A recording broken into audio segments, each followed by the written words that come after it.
اللهم صل على محمد وعلى آل محمد كما صليت على إبراهيم وعلى آل إبراهيم إنك حميد مجيد. اللهم بارك على محمد وعلى آل محمد كما باركت على إبراهيم وعلى آل إبراهيم إنك حميد مجيد. اللهم انفعنا بما علمتنا وعلمنا ما ينفعنا وزدنا علما نافعا. اللهم إنا نعوذ بك من علم لا ينفع ومن قلب لا يخشع ومن نفس لا تشبع ومن دعاء لا يسمع ومن قول لا يقبل ومن عمل لا يرفع.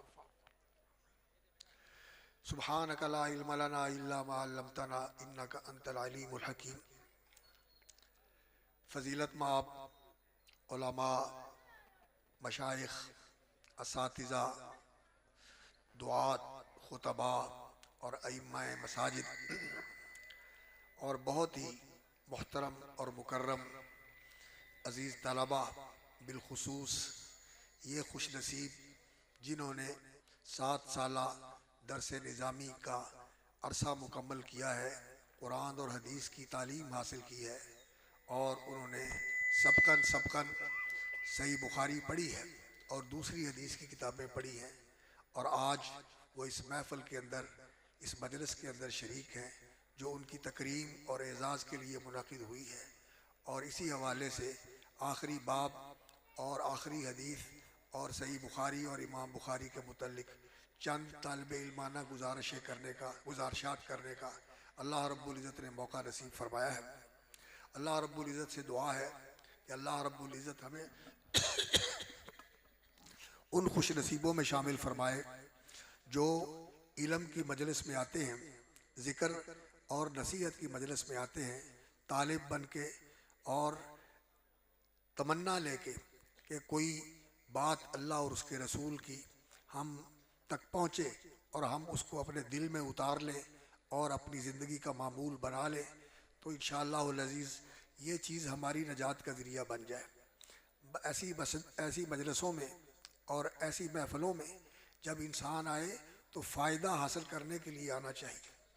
انسان کو اس لیے آنا چاہیے کہ مجھے کوئی ہدایت کی بات مل جائے جسے میں اپنی زندگی کا معمول بنا لوں. انسان صرف مجلس کے اندر شریک ہونے کے لیے آئے اور کچھ سیکھ کے نہ جائے، کچھ اپنے آپ کو بدل کے نہ جائے، تو یہ کوئی مجلس میں آنے کا فائدہ نہیں ہے. مجلس میں آنے کا فائدہ یہی ہوتا ہے کہ انسان جو سیکھے اس کو سمجھے اور اس کو دل میں اتارے اور اپنی زندگی کا معمول بنانے کی کوشش کرے. کیونکہ رسول اکرم صلی اللہ علیہ وسلم نے فرمایا ہے کہ انسان کو ایسا نہیں ہونا چاہیے کہ وہ بات ادھر سے سنے اور ادھر سے نکال دے.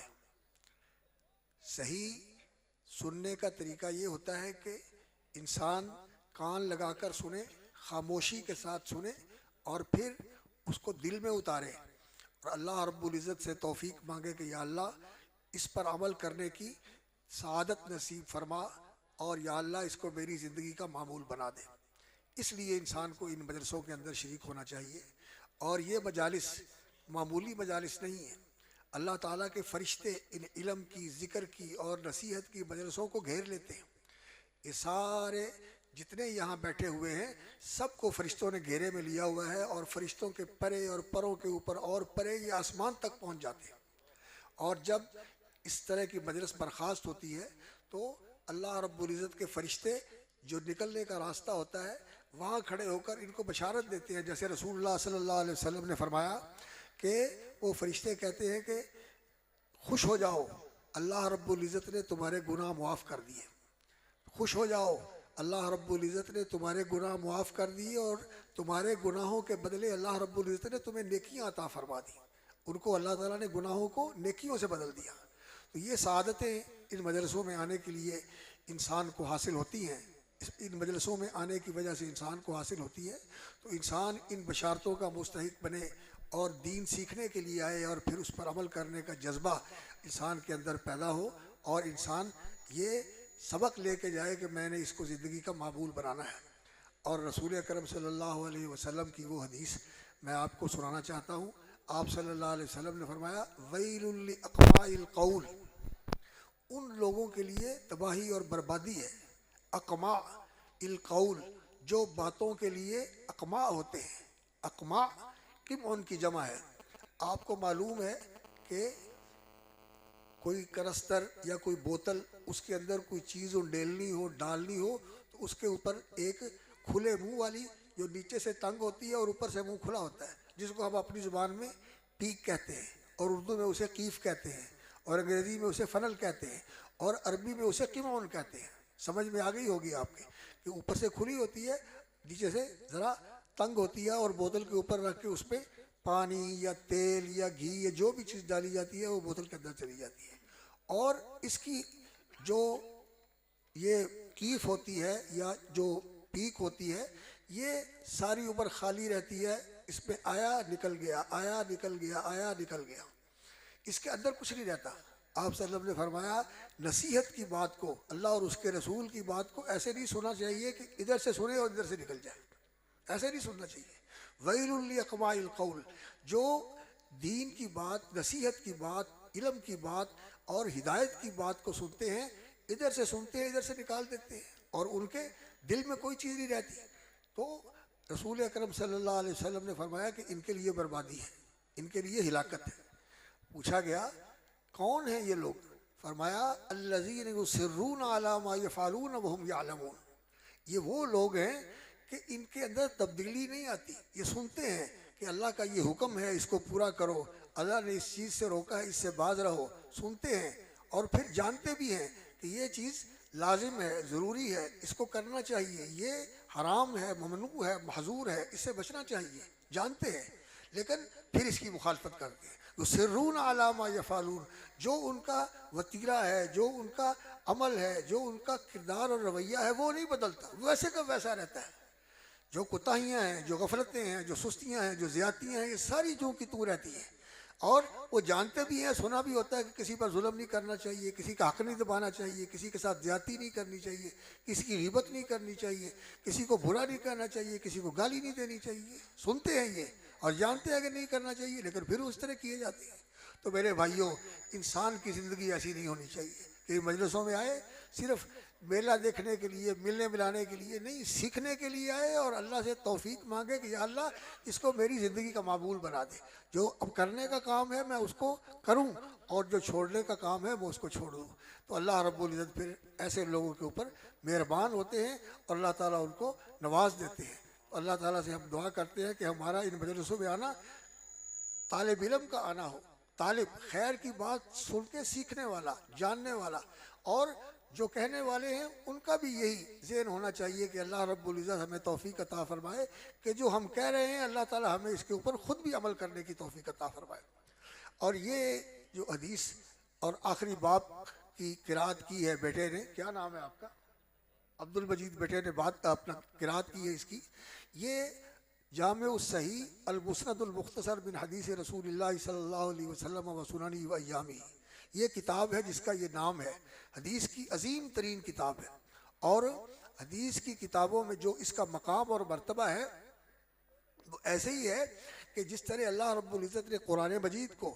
پہلی ساری آسمانی کتابوں کی تعلیمات اور ان کے اندر جو دین کے مقاصد ہیں اور جو انسانیت کی فلاح و بہبود کے لیے اللہ رب العزت نے ضابطے اور اصول اور قوانین بنائے ہیں، اللہ رب العزت نے اس کتاب میں وہ سارے جمع کر دیے۔ یہ کتاب ہے، اور کتاب کا ایک معنی ہوتا ہے لکھنا اور ایک معنی ہوتا ہے جمع کرنا۔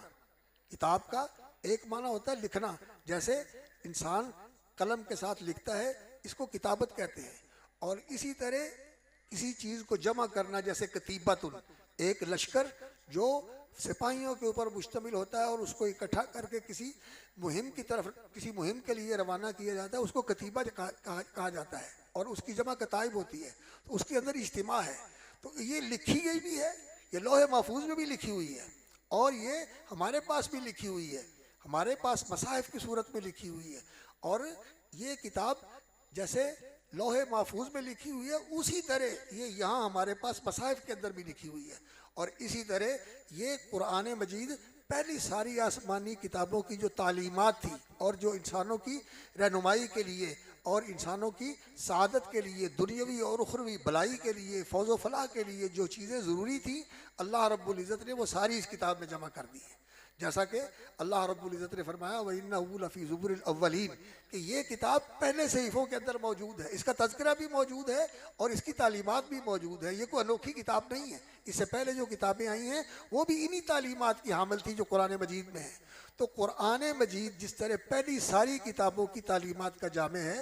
اسی طرح یہ صحیح بخاری ہے. اللہ رب العزت نے اس کو یہ مقام دیا ہے اور امام بخاری رحمۃ اللہ علیہ کو یہ توفیق عطا فرمائی کہ انہوں نے اپنے دور سے پہلے، وہ 194 میں ان کی ولادت ہوئی ہے اور 256 میں ان کا انتقال ہوا ہے، اور اللہ رب العزت نے ان کو حدیث کا علم عطا فرمایا تھا. اور انہوں نے کہتے ہیں کہ میں نے 8-9 سال کی عمر میں قرآن یاد کر لیا تھا، اور قرآن جب حفظ کیا اس کے بعد اللہ تعالیٰ نے مجھے شوق نصیب فرمایا کہ میں حدیثیں بھی حفظ کروں. تو الہمت حفظ الحدیث، مجھے اللہ رب العزت نے دل میں ڈال دیا کہ میں حدیث کا حافظ بنوں. تو 11-12 سال کی عمر تک وہ بہت ساری احادیث بھی یاد کر چکے تھے، بہت ساری احادیث بھی یاد کر چکے تھے. قرآن بھی یاد تھا، حدیث بھی یاد کر چکے تھے. جی وعلیکم السلام ماشاء اللہ بارک اللہ صلی اللہ علیہ. حدیث بھی یاد کر چکے تھے. تو وہ کہتے ہیں کہ اللہ رب العزت نے مجھے حدیث یاد کرنے کا بھی شوق اور سعادت نصیب فرمائی، اور وہ شوق اور لگن کے ساتھ ماشاءاللہ حدیث یاد کرتے تھے. تو کسی نے ان سے پوچھا کہ آپ نے ماشاءاللہ اتنی تعداد میں حدیثیں یاد کی ہیں، جیسا کہ وہ کہتے ہیں کہ 6 لاکھ احادیث سے میں نے اس کتاب کا انتخاب کیا ہے. 6 لاکھ احادیث ان کے سامنے تھی اور ان میں سے انہوں نے یہ کتاب تیار کی ہے. اور اس کتاب کی تصنیف، تالیف، تنقید اور تبییض، یہ سارے مرحلے جو ہیں اس پر 16 سال صرف کیے ہیں. اس پر 16 سال انہوں نے صرف کیے ہیں. اور وہ کہتے ہیں کہ مجھے احادیث نبویہ میں سے 1 لاکھ صحیح احادیث یاد ہیں اور 2 لاکھ وہ احادیث بھی مجھے یاد ہیں جو کمزور ہیں لیکن وہ رسول اکرم صلی اللہ علیہ وسلم کی طرف منسوب کی گئی ہیں اور وہ صحیح نہیں ہیں. تو غیر صحیح بھی مجھے یاد ہیں 2 لاکھ کی تعداد میں، اور جو صحیح ہیں وہ 1 لاکھ کی تعداد میں مجھے یاد ہے. اللہ رب العزت نے ان کو یہ توفیق عطا فرمائی تھی. یہ حافظ الحدیث تھے، بہت بڑا ذخیرہ تھا ان کے پاس حدیث کا. تو انہوں نے جو پہلے کتابیں لکھی گئی تھی ان کے زمانے میں، ان کے استاذ تھے امام اسحاق بن راہویہ، انہوں نے کتاب لکھی تھی مسند اسحاق. ان کے استاذ تھے امام احمد ابن حنبل، ان کی مسند ابن حنبل تھی. ان کے استاذ تھے الحمیدی، مکے میں ان کے استاد تھے. پہلی حدیث جو لے کے آئے ہیں انہی سے لے کے آئے ہیں. ان کا بھی مسند تھا، اور سعید ابن منصور کا بھی مصنف تھا، اور اسی طرح اور بھی مسانید تھے. عبداللہ بن مبارک کی کتابیں تھیں، اور سفیان رحمۃ اللہ علیہ کا جامع تھا، موطا امام مالک تھا، اور دوسری بہت ساری کتابیں تھیں. تو ان ساری کتابوں پر ان کی نظر تھی، وہ ساری کتابیں ان پر ان کی نظر تھی. تو ان کتابوں کے اندر جو احادیث تھی وہ بھی ان کے سامنے تھی، اور جو انہوں نے اپنے اساتذہ سے سنی تھی وہ بھی اللہ رب العزت کی توفیق سے ان کو ازبر تھی، یاد تھی. جو سن لیتے تھے فوراً یاد ہو جاتا تھا. اللہ تعالیٰ نے ان کو ایسا حافظہ دیا تھا جس کو آج ہماری زبان میں کہتے ہیں فوٹو میموری. یعنی جب کسی چیز کو دیکھا تو جیسے کسی چیز کی تصویر نہیں لے لیتے، اس طرح اس کو محفوظ کر لیتے تھے. اللہ تعالیٰ نے ان کو ایسا قوی حافظہ عطا فرمایا تھا. اور یہ حافظے والی بات جو ہے آج ہمارے لیے تو بڑی عجیب سمجھی جاتی ہے کہ ایسے کیسے ہو سکتا ہے، لیکن عربوں کا حافظہ بہت زیادہ تھا. چونکہ وہ لکھنا نہیں جانتے تھے زیادہ تر، تو سن کر یاد کر لیتے تھے. حضرت عبداللہ بن عباس رضی اللہ تعالیٰ عنہ کے بارے میں آتا ہے، وہ کہتے ہیں کہ میں کسی شاعر کا قصیدہ کسی مجلس میں سن لوں تو جو اس شاعر نے پڑھا ہوا ہے پورا، وہ سارے کا سارا مجھے یاد ہو جاتا ہے. اللہ تعالیٰ نے ان کو ایسے حافظے دیے ہوئے تھے. اور پھر جب کوئی آدمی دین کے لیے اپنے آپ کو وقف کر دے تو اللہ تعالیٰ اس کو بھی ایسی ہی برکت عطا فرما دیتے ہیں کہ وہ جو سنتے ہیں ان کو یاد کر لیتے ہیں. لیکن اس کے لیے ضروری ہوتا ہے کہ انسان کی توجہ پوری اسی کی طرف ہو، دین کی طرف اس کی توجہ ہو. خود امام بخاری رحمۃ اللہ علیہ فرماتے ہیں کہ احادیث کے معاملے میں تو اللہ تعالیٰ نے مجھے یہ نعمت عطا فرمائی کہ میں جو سنتا تھا میں لکھنے کے بغیر بھی یاد کر لیتا تھا. لیکن بہت ساری چیزیں ایسی تھیں جو میری زندگی کے ساتھ تعلق رکھتی تھی، وہ مجھے یاد نہیں ہوتی تھی.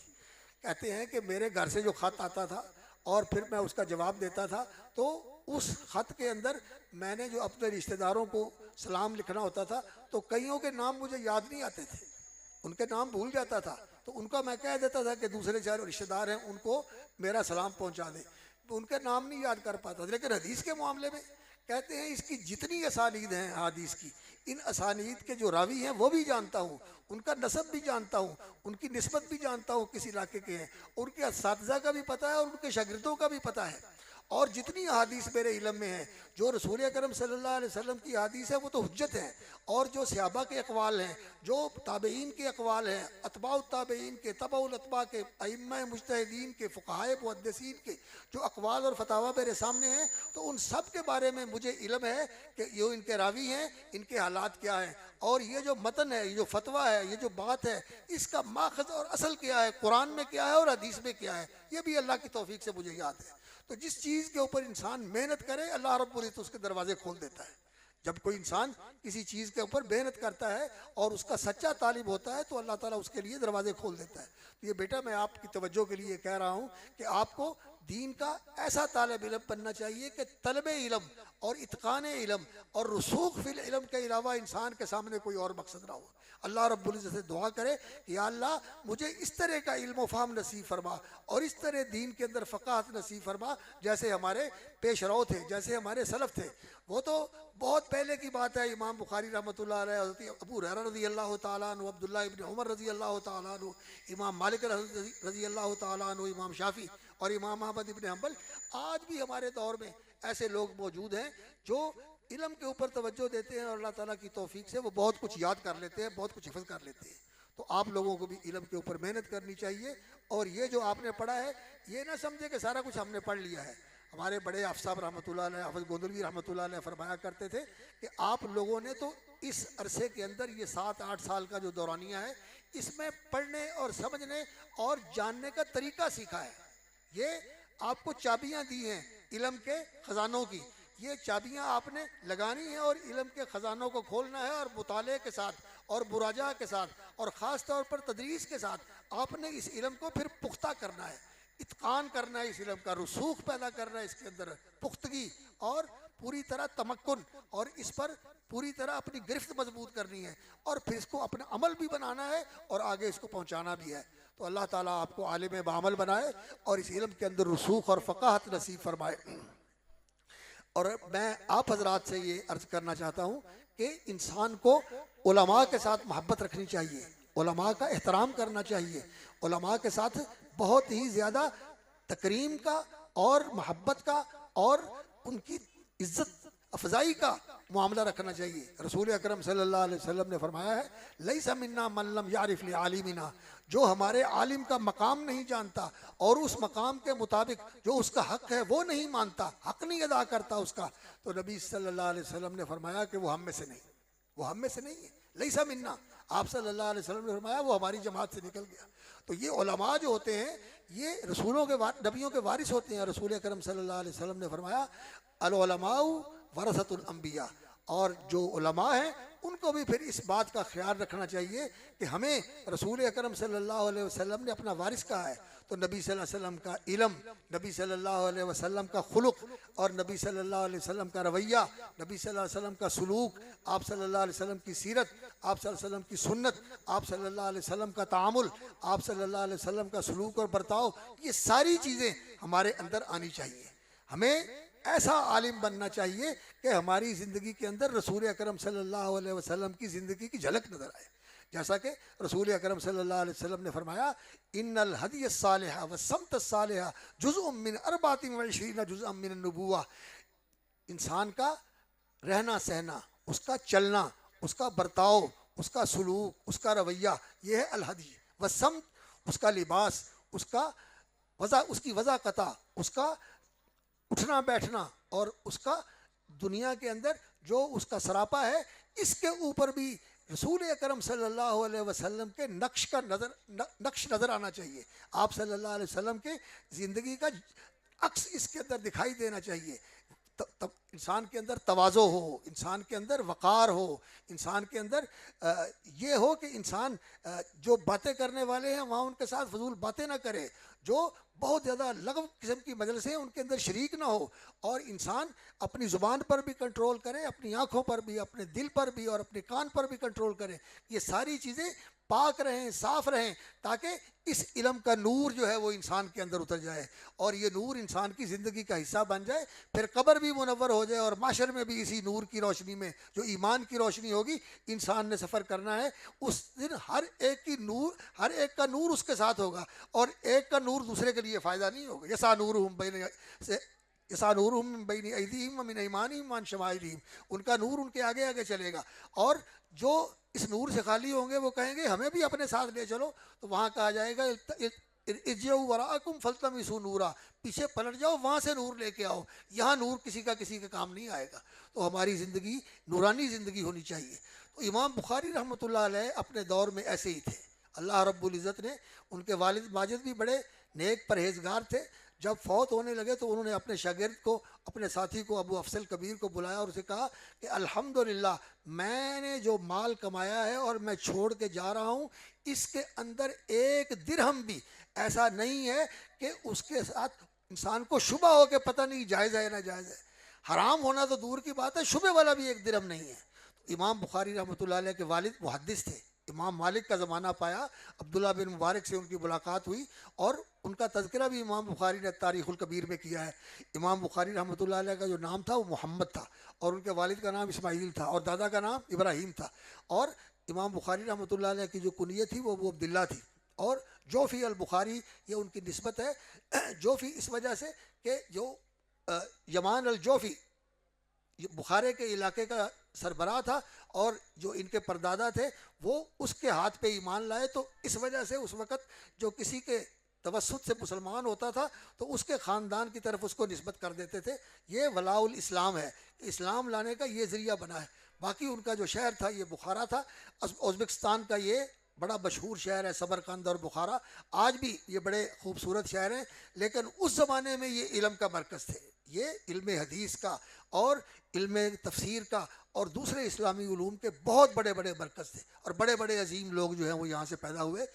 امام دارمی رحمۃ اللہ علیہ، اور اس طرح امام بخاری رحمۃ اللہ علیہ، اور امام ابو داود رحمۃ اللہ وہ سجستان کے علاقے سے تھے، امام ترمذی رحمۃ اللہ علیہ، امام نسائی، یہ سارے حضرات جو تھے ان علاقوں کے اندر پیدا ہوئے، اور اللہ رب العزت نے ان کو دین کا بڑا اونچا مقام عطا فرمایا۔ اللہ سے دعا کریں کہ اللہ تعالیٰ ان جگہوں کو پھر اسی طرح اسلام کی رونق اور بہار کے ساتھ آباد فرما دے۔ ہر جگہ اللہ رب العزت اسلام کو سربلندی اور علو اور غلبہ عطا فرمائے، اور یہ ساری جگہیں جہاں مسلمان تھے اور آج بھی وہاں موجود ہیں مسلمان، لیکن دین کا علم کمزور ہو گیا اور دین کا عمل تو اور کمزور ہو گیا۔ جیسا کہ رسول اکرم صلی اللہ علیہ وسلم نے فرمایا وقت آئے گا یرفع العلم، علم اٹھا لیا جائے گا، وینقص العمل، عمل گھٹ جائے گا، ویفش القلم، لکھنا پھیل جائے گا۔ اس کا بہت زیادہ لوگوں کے اندر رواج ہوگا کہ لکھو لکھو لکھو لکھو لکھو، اور کتابیں لکھی جائیں گی اور پڑھنے والے بہت ہوں گے، لیکن وقت وہ ایسا ہوگا کہ اس میں علم نہیں ہوگا۔ علم کیا ہے؟ علم وحی کا علم ہے، قرآن اور حدیث کا علم ہے۔ قرآن اور حدیث کا وحی کا علم یہ اصل علم ہے، جس کے ساتھ انسان کو یقین کی دولت ملتی ہے، جس کے ساتھ انسان کو بصیرت کا نور ملتا ہے، نور بصیرت ملتا ہے، جس کے ساتھ انسان کو اس دل کی زندگی ملتی ہے، یہ دل زندہ ہوتا ہے، یہ روح زندہ ہوتی ہے، نئی زندگی انسان کو حاصل ہوتی ہے، وہ یہ دین کا علم ہے۔ یہ علم اٹھ جائے گا، عمل گھٹ جائے گا، قلم پھیل جائے گا، اور لوگوں کے اندر جہالت بہت زیادہ ہوتی ہے، یکسر الجہل، اس دین سے لوگ بے خبر ہوں گے۔ آج یونیورسٹیاں، کالجز اور اس طرح کے بہت بڑے بڑے تعلیمی اور تربیتی ادارے، وہاں لوگ زندگیاں لگا دیتے ہیں پڑھنے پڑھانے کے اندر، لیکن یہ جو انسان کی سعادت کے لیے بلکہ اس کی انسانیت کے لیے ضروری علم ہے، لوگ اس سے بے خبر ہوتے ہیں، نہیں جانتے، اس علم جاہل ہیں اس کے بارے میں، زمین کی تہ کے بارے میں، آسمان کے اوپر فضاؤں کے بارے میں، سمندروں کی گہرائیوں کے اندر، پہاڑوں کے غاروں کے اندر جو کچھ ہے اس کے بارے میں بہت کچھ جانتے ہیں، لیکن یہ نہیں جانتے کہ ہمارا کائنات کا پیدا کرنے والا مالک ہم سے کیا چاہتا ہے، انسانیت کیا ہے، اور ہماری سعادت کا راستہ کیا ہے، اور ہمارا مستقبل کیا ہے، کہاں ہم جانے والے ہیں، ان چیزوں سے بے خبر ہیں۔ ان چیزوں سے بے خبر ہیں اور وہ اپنی خواہشات کی پیروی کرتے ہیں اور اپنے جنون و اوہام اور اپنے تخمینات کی پیروی کرتے ہیں. تو اللہ رب العزت ہمیں انہیں اس علم کے ساتھ جوڑے رکھے. یہ علم ہے، اس علم کے بغیر دنیا میں کتنا بڑا پڑھا لکھا ہوا ہو، وہ فلاسفر ہو، وہ دانشور ہو، وہ سائنٹسٹ ہو، وہ بہت بڑا ریسرچ کرنے والا اسکالر ہو، کچھ بھی ہو، اگر یہ علم نہیں ہے تو وہ جاہل ہے. یہ علم ہے اصل علم. تو یہ علم ہمیں اللہ تعالیٰ نے توفیق عطا فرمائی ہے کہ ہم اس کے ساتھ وابستہ ہے. تو اس کا علم کا ہمارے اندر ایسا رسوخ ہونا چاہیے کہ اس علم کے اندر ہماری بصیرت ہو، ہماری پختگی ہو، یقین بھی ہو اور عمل بھی ہو. پھر اسی سے انسان کا علم یہ وسیع بھی ہوتا ہے اور اس علم کے اندر برکت بھی آتی ہے اور اپنے لیے بھی اور دوسروں کے لیے بھی علم نافع بنتا ہے. خیر، امام بخاری رحمۃ اللہ علیہ اپنے وقت کے بہت بڑے عالم تھے.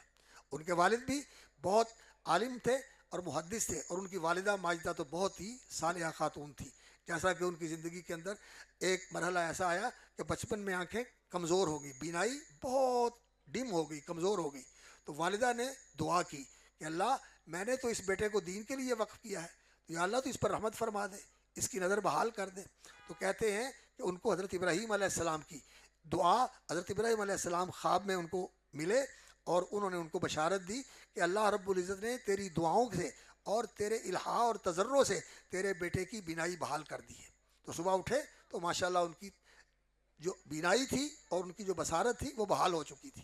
اور پھر امام بخاری رحمۃ اللہ علیہ نے یہ ابھی کتاب تاریخ الکبیر کہتے ہیں کہ یہ میں نے چاند کی روشنی میں بیٹھ کر لکھی. اتنی اللہ رب العزت نے کرم نوازی فرمائی، اتنی تیز نظر ہو گئی ان کی. تو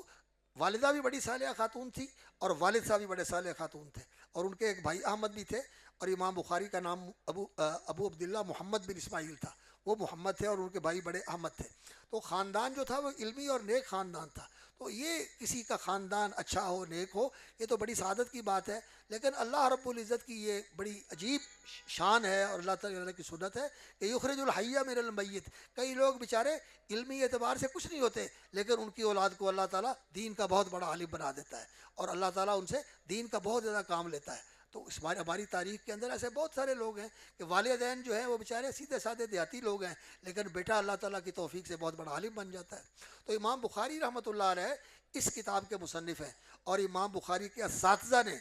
طیبہ بن سعید نے اور امام محمد بن بشار نے ان کے بارے میں کہا کہ جو اس شخص کو دیکھنا چاہتا ہے جو سید الفقہا ہے، اپنے زمانے کا سارے فقہا کا سردار اور ان کا پیشوا اور امام ہے، جس نے دیکھنا ہو محمد بن اسماعیل کو دیکھ لو. اور ایک دوسرے استاد ان کے کہتے ہیں جو دیکھنا چاہتا ہے الفقیہ بحق، یعنی سچا اور فقیہ جو حقیقتاً فقیہ ہے وہ دیکھنا چاہتا ہے تو امام بخاری کو دیکھ لو. تو امام بخاری کی فقاہت ایسی تھی، وہ کسی نے ان سے پوچھا کہ زندگی کے اندر جتنے مسائل ہوتے ہیں ان کے بارے میں جو دین کی رہنمائی ہے، جو شریعت کے احکام ہیں، کیا ان کو جانا جا سکتا ہے؟ انہوں نے کہا کہ قرآن اور حدیث کے اندر اللہ رب العزت نے جتنے زندگی کے مسائل ہیں ان سب کا حل اور ان سب کا حکم بیان فرمایا ہوا ہے. تو پوچھنے والے نے پوچھا کہ کیا کوئی جانتا بھی ہے؟ کہنے لگے ہاں، اس کے جاننے والے موجود ہیں، اور الحمدللہ ہمیں بھی اللہ رب العزت نے یہ علم دیا ہے کہ ہم ان مسائل کے بارے میں بہت وسیع اور گہری نظر رکھتے ہیں. تو یہ صحیح بخاری جو امام بخاری رحمۃ اللہ نے لکھی ہے، الجامع اس کا نام ہے، یعنی دین کے تمام ابواب جو ہیں، عقائد کے متعلق، ایمانیات کے متعلق، عبادات کے متعلق، معاملات کے متعلق، احکام اور قضاء کے متعلق، عدالت اور حکومت کے متعلق، سیاست اور جہاد کے متعلق، جنگ اور صلح کے متعلق، اخلاق اور آداب کے متعلق، معاشرت کے متعلق، اور جو آپس میں لڑائی جھگڑے ہوتے ہیں ان کا فیصلہ کرنے کے متعلق، اور جو دین کے اصول ہیں، اصول حدیث کے، اصول فقہ کے، ان کے متعلق، اور جو آنے والا وقت ہے، فتن ہے، ایام اشراط الساعہ ہے، ان کے متعلق، اور پھر جنت اور دوزخ کے متعلق، برزخ کے متعلق جتنے دین کے شعبے ہیں جن کے بارے میں دین نے بات کی اور انسانوں کو رہنمائی دی ہے، ان سب کی جامع کتاب ہے. یہ جامع ہے. جس طرح قرآن ساری کتابوں کا جامع ہے، اسی طرح یہ دین کے سارے ابواب کی جامع کتاب ہے، الجامع الصحیح. اور پھر اس کے اندر امام بخاری رحمۃ اللہ علیہ نے صحیح احادیث کو منتخب کیا ہے، اور ایسی صحیح احادیث جن کے اوپر تقریباً بہت سارے محدثین جو تھے، نقاد اور جانچ پرکھ کرنے والے، اور پوری طرح حدیث کو پرکھ کر اس کا تعین کرنے والے کہ کون سی حدیث صحیح ہے اور کون سی جو ہے کمزور ہے، ان احادیث کو امام بخاری رحمۃ اللہ علیہ نے اس کتاب کے اندر جمع کیا ہے. اور بعض جگہ لوگوں نے اختلاف کیا ان کے ساتھ، لیکن امام ابن عدی رحمۃ اللہ علیہ وہ کہتے ہیں کہ امام بخاری رحمۃ اللہ علیہ کا جو انتخاب ہے زیادہ معتبر ہے اور برحق ہے، اور جو ان لوگوں نے اس پر انتقاد کیا ہے ان کا انتقاد جو ہے وہ اتنا وزن نہیں رکھتا، وہ کمزور ہے۔ امام بخاری کا موقف جو ہے وہ قوی ہے۔ تو امام بخاری رحمۃ اللہ علیہ نے اس میں صحیح حدیث منتخب کی ہیں، اور یہ بات یاد رکھیں ہم الحمدللہ اہل حدیث ہیں، اہل الحدیث ہیں ہم، اور اہل الحدیث کا موقف کیا ہے کہ رسول اکرم صلی اللہ علیہ وسلم کا جو فرمان صحت کے ساتھ، اور صحابہ نے جس طرح اس پر عمل کیا ہے، اور جو محدثین ہیں انہوں نے اس کو اپنی کتابوں میں جگہ دی ہے، اور انہوں نے امت تک وہ رسول اکرم صلی اللہ علیہ وسلم کا فرمان یا آپ کی سنت یا آپ صلی اللہ علیہ وسلم کی کوئی خبر یا آپ صلی اللہ علیہ وسلم کی سیرت کے حوالے سے کوئی چیز نقل کی ہے، ہم اس پر ایمان رکھتے ہیں۔ جس طرح ہم قرآن کو برحق سمجھتے ہیں اسی طرح ان احادیث کو بھی ہم برحق سمجھتے ہیں، اور قرآن کے بھی عامل اور حامل ہیں، قرآن کو بھی اپنی زندگی کا دستور مانتے ہیں، اور حدیث کو قرآن کا بیان سمجھتے ہیں، اور قرآن کی عملی تفسیر سمجھتے ہیں کہ قرآن پر عمل ویسے کرنا ہے جیسے رسول اللہ صلی اللہ علیہ وسلم نے کیا، اور آپ کو دیکھ کر صحابہ نے کیا، پھر تابعین نے کیا، تبع الاتباع نے کیا، اتباع التابعین نے کیا، اس طرح ہم اس پر عمل کرتے ہیں۔ تو ہمارے نزدیک جو بڑی ضروری چیز ہے وہ یہ ہے کہ حدیث کے اوپر صحابہ کا عمل دیکھتے ہیں، تابعین کا عمل دیکھتے ہیں، اتباع التابعین کا اور تبع الاتباع کا اور فقہائے محدثین کا اور فقہائے مجتہدین کا عمل دیکھتے ہیں، اور اس کے اوپر چلتے ہیں الحمدللہ۔ اور اس دور میں ہماری دعوت یہی ہے کہ آج ہمیں اسی طرح رسول اکرم صلی اللہ علیہ وسلم کی جماعت کا حصہ بننا چاہیے، جس کی جماعت کے امام محمد الرسول اللہ صلی اللہ علیہ وسلم ہیں، جو امام الانبیاء ہیں، اور آپ صلی اللہ علیہ وسلم کے پیروکار اس جماعت کے جو افراد ہیں وہ اصحاب رسول ہیں رضی اللہ عنہم اجمعین، جن کو اللہ رب العزت نے اپنی رضا کا سرٹیفکیٹ دیا ہے۔ آج ہمارا راستہ وہی ہے جو صحابہ کا راستہ ہے، اور ہم امت سے بھی یہی کہتے ہیں کہ آئیے صحابہ جیسے مسلمان بن جائیں۔ کیوں؟ رسول اکرم صلی اللہ علیہ وسلم کا فرمان یہ ہے علیکم بالجماع، تم اس جماعت کو لازم پکڑو۔ تو صحابہ نے پوچھا من الجماع یا رسول اللہ، جماعت کون سی ہے؟ تو آپ صلی اللہ علیہ وسلم نے فرمایا ما انا علیہ الیوم واصحابی، جامع ترمذی کی روایت ہے کہ جس پہ آج میں اور میرے صحابہ ہیں یہ ہے جماعت۔ اور ہماری بھی یہی دعوت ہے کہ آج ہمیں صحابہ جیسا مسلمان بننا چاہیے، اور اگر ہم صحابہ جیسے مسلمان بن جائیں تو جو اللہ رب العزت نے ان کے ساتھ وعدے کیے تھے آج ہمارے ساتھ بھی وہی وعدے ہیں۔ اللہ اپنے وعدے پورے کرے گا، لیکن اللہ کا وعدہ یہ ہے اور فرمان یہ ہے کہ اوفو بعہدی، جو تم نے میرے ساتھ وعدہ کیا ہے وہ پورا کرو، تو اوفو بعہدکم، جو میں نے تم سے وعدہ کیا ہے تب میں پورا کروں گا۔ تم ان تنصر اللہ، اللہ کے مددگار بن کے کھڑے ہو جاؤ، ینصرکم، تو اللہ تعالیٰ تمہاری مدد کرے گا۔ آج مسلمان اس چیز میں کمزور ہیں، اللہ کے ساتھ کیا ہوا وعدہ پورا نہیں کرتے۔ خالص اللہ کی عبادت، اللہ کی وفا، اللہ کے ساتھ وفا، اللہ کا شکر، اللہ رب العزت کے اوپر راضی رہنا، اور اس کے دین و شریعت کو دل و جان سے قبول کرنا، اپنے حق میں ہے، اپنے مزاج کے خلاف ہے، اپنے مفاد کے خلاف ہے، پھر بھی قبول کرے، اور اگر اپنی طبیعت کے موافق ہے پھر بھی قبول کرے، اور اس سے نقصان بھی ہو رہا ہو ظاہری پھر بھی اس کو قبول کرے، اور اگر فائدہ ہو رہا ہو تو پھر بھی قبول کرے۔ اب فائدہ ہو رہا تو پھر تو قبول کرتے ہیں، جہاں وراثت ملتی ہے وہاں پہنچ جاتے ہیں لینے کے لیے، جی ہمارا حق بنتا ہے، لیکن جہاں دینا آتا ہے تو وہاں کہتے ہیں جی ہم تو دنیا دار لوگ ہیں، ہم کہاں شریعت کو پورا کر سکتے ہیں، کہاں شریعت پر عمل کر سکتے ہیں۔ یہ رویے ٹھیک نہیں ہیں۔ دین کے اندر پوری طرح داخل ہو جاؤ اور پورے دین کو قبول کرو جو اللہ رب العزت نے اتارا ہے، سر آنکھوں پہ رکھیں اور دل و جان سے اس کو قبول فرمائیں۔ تو امام بخاری رحمۃ اللہ علیہ نے یہ کتاب الجامع الصحیح، صحیح حدیث کا مجموعہ ہے، اور پھر المسند، یعنی یہ رسول اللہ صلی اللہ علیہ وسلم کی طرف منسوب ہیں، مرفوع ہیں، آپ صلی اللہ علیہ وسلم سے باسند ہم تک پہنچی ہیں۔ کئی لوگ ایسی حدیثیں بیان کرتے ہیں، خاص طور پر جو آج کل اپنے آپ کو کہتے ہیں کہ جی ہم رسول اکرم صلی اللہ علیہ وسلم کے ساتھ بڑی محبت کرنے والے ہیں، تو انہوں نے میٹھی میٹھی سنتیں اور اس طرح کی اور کتابیں بنائی ہوئی ہیں جن کے اندر بالکل بے بنیاد اور جھوٹی اور من گھڑت اور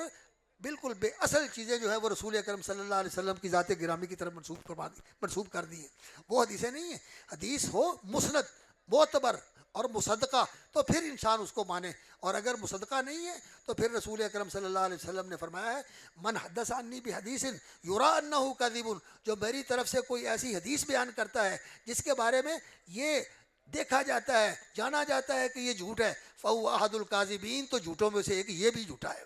اور نبی صلی اللہ علیہ وسلم کی ذات گرامی پر جھوٹ بولنا یہ ایسا ہے کہ انسان اپنا جہنم میں گھر بنا لے۔ جو حدیث میں جھوٹ بولتا ہے نبی صلی اللہ علیہ وسلم کے بارے میں، من کذب علی متعمدا فلیتبوأ مقعدہ من النار. اس لیے حدیث کے حوالے میں انسان کو بہت محتاط ہونا چاہیے. جیسے قرآن کی آیت صحیح پڑھنی چاہیے، اور اسی طرح حدیث جو ہے وہ صحیح ہو تو پھر اس کو بیان کرنا چاہیے اور اس پر عمل کرنا چاہیے. تو اللہ رب العزت اس کی توفیق عطا فرمائے. الجامع الصحیح المسند من حدیث رسول اللہ صلی اللہ علیہ وسلم، رسول اللہ کے فرمان و سنن ہی، اور آپ کی سنتیں. سنت آپ کا عمل ہے، حدیث آپ کا فرمان ہے. آپ نے قرآن کی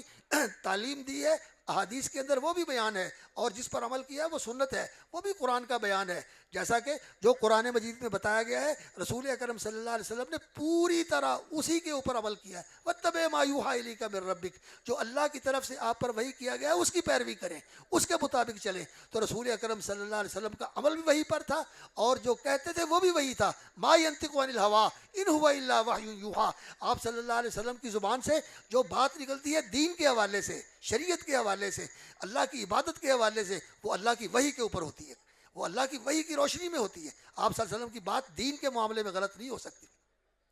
ہاں، دنیا کے معاملات میں کبھی کوئی رسول اکرم صلی اللہ علیہ وسلم نے بات کہہ دی ہو تو وہ اگر بھی ایسی ثابت ہوتی ہے کہ آپ صلی اللہ علیہ وسلم نے اس سے رجوع کر لیا یا آپ نے کسی دوسری بات کو قبول کر لیا تو اس کی حیثیت اور ہے. لیکن دین کے معاملے میں رسول اکرم صلی اللہ علیہ وسلم کی بات کبھی غلط نہیں ہو سکتی. تو آپ صلی اللہ علیہ وسلم کی سنت اور آپ صلی اللہ علیہ وسلم کی حدیث یہ قرآن کا بیان ہے. تو الجامع المسند الصحیح المسند من حدیث رسول اللہ صلی اللہ علیہ وسلم و سننہ و ایامہ، اور ایک اس کے اندر وصف جو ہے وہ المختصر کا بھی ہے، کہ یعنی ساری صحیح حدیثیں اس میں جمع نہیں ہیں. کئی لوگ یہ کہتے ہیں جی اگر بخاری کی حدیث ہے تو ہم مانیں گے، لیکن اگر بخاری کی نہیں ہے تو نہیں مانیں گے. نہیں، امام بخاری رحمۃ اللہ علیہ کی اور بھی کتابیں ہیں. جز القراءت ہے، خلق و افعال العباد ہے، اور اسی طرح الادب المفرد ہے، اور بھی امام بخاری رحمۃ اللہ جز القراءت کتاب لکھی ہے. اور بھی کتابیں تھیں ان کی، کتاب الہبہ تھی، اور اسی طرح اور بھی کتابیں تھیں. لیکن امام بخاری رحمۃ اللہ علیہ نے اس کے اندر اختصار کو، یعنی جو موجز ہے، ایجاز کے ساتھ، اختصار کے ساتھ جو چیزیں تھیں اصولی اور بنیادی وہ جمع کر دی ہیں، جو دین کے لیے اصول کی حیثیت رکھتے ہیں. اور علم الحدیث میں وہ بنیادی حیثیت رکھنے والی چیزیں ہیں، اور دوسری چیزوں کے لیے وہ بطور ماخذ اور بطور اصل اور اساس کے ہیں، وہ امام بخاری رحمۃ اللہ نے اس کے اندر جمع کی ہیں. اور یہ جو تعداد ہے صحیح بخاری کے اندر بغیر تکرار کے تو تقریباً 2500 حدیثیں ہیں، اور تکرار کے ساتھ 7000 کچھ حدیثیں ہیں جو امام بخاری رحمۃ اللہ علیہ نے اس کتاب کے اندر جمع فرمائی ہیں. اور اس کے اوپر جو امام بخاری کا خصوصی اہتمام ہے وہ احادیث سے جو مسائل نکلتے ہیں، استنباط، استخراج اور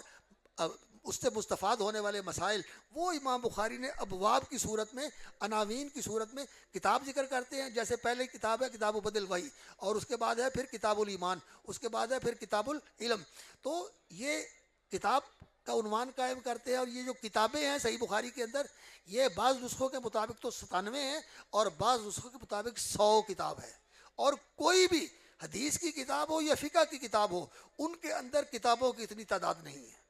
جہاں کہیں بھی دیکھا ہے میں نے تو کہیں 40 کتابیں ہیں، کہیں 50 ہیں، بڑی بات ہے 60-65 کے قریب کتابیں ہیں. اس تعداد کی کوئی بھی حدیث کی کتاب نہیں، کوئی بھی فقہ کی کتاب نہیں. کوئی امام محمد کی کتاب ہو، مدونہ امام مالک رحمۃ اللہ علیہ کی کتاب ہو، کتاب العلوم امام شافعی کی ہو، مسائل امام احمد کے ہوں، کوئی بھی کتاب ہو. اسی طرح ابو یوسف رحمۃ اللہ علیہ کی جو کتاب ہے، یا امام محمد بن حسن کی جو کتابیں ہیں، کسی میں بھی اتنی کتابوں کی تعداد نہیں ہے. اور باقی جو مسائل ہیں اس کے اندر وہ 3800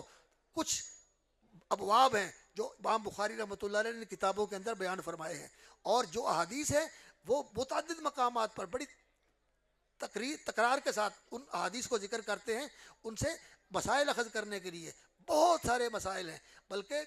حضرت حافظ گودلوی رحمۃ اللہ علیہ تو فرمایا کرتے تھے کہ جو صحیح معنوں میں صحیح بخاری کا مطالعہ کر لے اور اس کو پوری طرح سمجھ لے اور اس کو ہضم کر لے، یعنی اپنے علم کا اور معرفت کا اور اپنے دل و دماغ کا حصہ بنا لے، تو اللہ تعالیٰ اس کو اجتہادی بصیرت عطا فرما دیتے ہیں. یہ کتاب اجتہادی بصیرت لوگوں کے اندر پیدا کر دیتی ہے. لیکن کن کے لیے؟ جو لوگ اس پر محنت کرتے ہیں، اسی کو ہر وقت اپنے سامنے رکھتے ہیں، غور و فکر کرنا، مطالعہ کرنا اور اس کا اہتمام کرنا. ہمارے بزرگ تھے مولا بخش قومی رحمۃ اللہ علیہ، اللہ تعالیٰ ان کی قبر منور فرمائے. جس طرح قرآن کی تلاوت کرتے تھے اسی طرح صحیح بخاری کی بھی تلاوت کرتے تھے، اس کی تلاوت کرتے تھے، پڑھا کرتے تھے. تو علماء کو چاہیے کہ اس طرح حدیث کی کتابیں پڑھی جائیں، صرف درس دینے کے لیے نہیں، صرف پڑھانے کے لیے نہیں، اپنی اصلاح کے لیے۔ کیوں؟ حدیث پڑھنا ایسا ہی ہے کہ جیسے قرآن پڑھنا اور سننا کیسے ہے؟ اللہ کی بات سن رہا ہے، قرآن اللہ کا کلام ہے نا، جب پڑھتا ہے تو اللہ کی بات پڑھتا ہے، جو سناتا ہے تو اللہ کی بات سناتا ہے۔ تو قرآن اللہ کا کلام ہے اور حدیثیں یہ رسول اکرم صلی اللہ علیہ وسلم کا کلام ہے۔ جو آدمی حدیثیں لکھتا ہے، حدیثیں پڑھتا ہے، حدیثیں سناتا ہے، تو یہ تو رسول اکرم صلی اللہ علیہ وسلم کی مجلس میں بیٹھا ہوا ہے۔ امام بخاری رحمۃ اللہ علیہ کے شاگرد ہیں ابو حاتم، تو وہ کہتے ہیں کہ ایک دن امام بخاری رحمۃ اللہ علیہ احادیث کا املا کروا رہے تھے، لکھوا رہے تھے، میں لکھ رہا تھا، تو صبح سے بیٹھے زور تک، زور سے بیٹھے عصر تک، اور عصر کے وقت ہوا تو امام بخاری رحمۃ اللہ علیہ فرمانے لگے ابو حاتم میں سمجھتا ہوں کہ تم تھک گئے ہوگے، اکتا گئے ہوگے۔ تو کہنے لگے میں اکتایا تو نہیں ہوں، لیکن کہتے ہیں میں تھک چکا تھا۔ کہنے لگے بڑے خوش نصیب ہو تم بھی اور میں بھی کہ ہم صبح سے لے کر اب تک رسول اللہ صلی اللہ علیہ وسلم کی مجلس میں بیٹھے ہوئے ہیں، حدیث لکھ رہے ہیں، نبی صلی اللہ علیہ وسلم کے فرامین لکھ رہے ہیں، آپ کے حالات لکھ رہے ہیں، آپ کی سنت لکھ رہے ہیں، اور لوگ ہیں کوئی اپنی تجارت میں ہے، کوئی اپنی زراعت میں ہے، کوئی اپنے کھیل میں ہے، کوئی اپنے تماشے میں ہے، کوئی کسی میں ہے، اور ہمیں اللہ تعالیٰ نے یہ سعادت نصیب کی ہوئی ہے۔ تو رسول اکرم صلی اللہ علیہ وسلم کی حدیث کو سننا پڑھنا یہ تو ایسا ہی ہے کہ اللہ کے رسول کی بات سن رہا ہے آپ رسول اللہ صلی اللہ علیہ وسلم کا سنت سن رہے ہیں، تو پھر جو سنیں اس کو قبول کر لیں۔ پھر یہ کہنا کہ میں مفتی کے پاس جاؤں گا، مولوی صاحب کے پاس جاؤں گا، پھر اللہ کے رسول کو چھوڑ کر کسی اور کے پاس جاتے ہو تو اپنے ایمان کی خبر لو، تمہارا ایمان ٹھیک نہیں ہے۔ رسول اکرم صلی اللہ علیہ وسلم کا تو مقام یہ ہے کہ اذا دعوا الی اللہ ورسولہ، اللہ اور اس کے رسول کی طرف بلایا جائے، انما کان قول المؤمنین اذا دعوا الی اللہ ورسولہ لیحکم بینہم ان یقولوا سمعنا واطعنا۔ اللہ کی بات آ جائے سمعنا واطعنا، رسول اللہ صلی اللہ علیہ وسلم کی بات آ جائے سمعنا واطعنا، یہ رویہ ہونا چاہیے آپ کا۔ تو امام بخاری رحمۃ اللہ علیہ نے اس کتاب کا یہ نام رکھا، اور اس میں سننہ و ایامہ آپ وسلم کی سیرت بھی بیان فرمائی، اور پورے دین کو اس کے اندر جمع کر دیا۔ اور پہلی کتاب جو لے کے آئے وہی،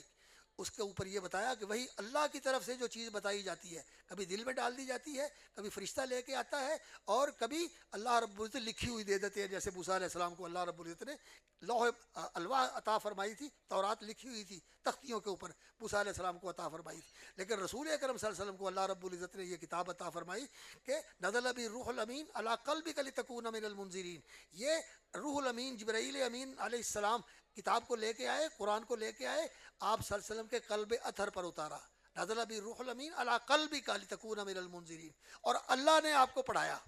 سنقرئک فلا تنسیٰ، ہم آپ کو پڑھائیں گے، آپ اس کو بھولیں گے نہیں۔ اللہ اکبر۔ تو رسول اکرم صلی اللہ علیہ وسلم کے دل میں اور سینے میں اللہ نے اس کو محفوظ کر دیا، اور آپ صلی اللہ علیہ وسلم کی زبان پر جاری کر دیا، اور پھر اس کا بیان بھی ہمارے ذمے ہے۔ اللہ نے فرمایا ثم ان علینا بیانا، اس کا بیان بھی ہمارے ذمے ہے، اور اس کا بیان بھی اللہ رب العزت نے وحی کے ساتھ کروایا۔ آپ نے زبانی طور پر حدیث کی شکل میں اس کا بیان فرمایا، یا آپ صلی اللہ علیہ وسلم نے عمل کے ساتھ اس کا بیان فرمایا، یا نبی صلی اللہ علیہ وسلم کے سامنے کیا گیا، اس کو سمجھ کر اس کو آپ نے برقرار رکھا، اس کی تصویب اور تاکید فرمائی، تو یہ سارا اللہ کی طرف سے ہے۔ تو رسول اکرم صلی اللہ علیہ وسلم پر جو کتاب نازل کی گئی وہ بھی وہی ہے، اور جو اس کا بیان ہے یہ بھی وہی ہے، اور پھر اس پر ایمان لانا ضروری ہے، اس کو ماننا ضروری ہے۔ سنا اور مانا، سنا، تصدیق کی، قبول کیا، عمل کا حصہ بنا لیا، اور پھر اس کے لیے سیکھنا ضروری ہے۔ کتاب العلم، اور علم کس سے آتا ہے؟ بالتعلم، العلم بالتعلم، علم سیکھنے سے آتا ہے۔ کوئی ماں کے پیٹ سے عالم نہیں پیدا ہوتا، اور نہ خود بخود عالم ہوتا ہے۔ یہ جو لوگوں نے باتیں بنائی ہوئی ہیں نا